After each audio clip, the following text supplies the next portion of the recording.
Welcome to our channel. Today we how to authorize Airflow access to Google Cloud via Workload Identity step by step clearly. First, navigate to the Google Cloud Console. In the Google Cloud Console, select your project.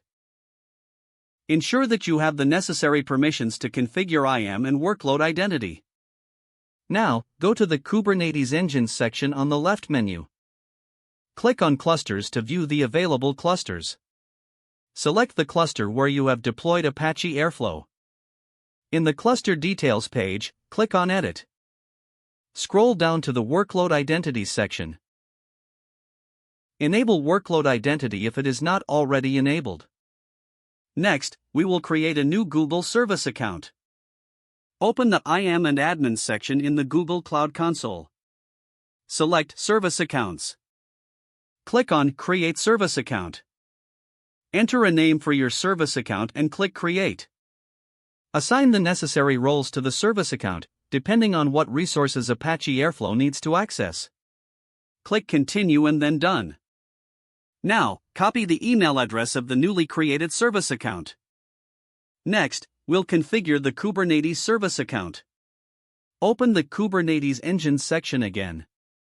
Select the Workload Identity tab. Click on Create Service Account under the namespace your Airflow is deployed.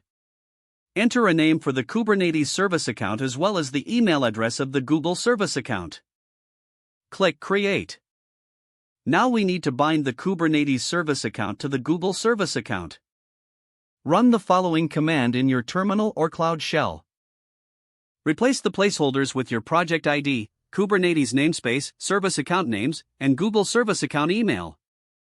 The command should look like this: Cloud IAM service accounts add IAM policy binding, service _account email, role/IAM.workload identity user member service account frownyface project _ID, .svc.id.goog frownyface k8s namespace, /k8s service account. Ensure there are no typos and execute the command. Don't forget to like this video and subscribe to our channel for more step-by-step tech guides.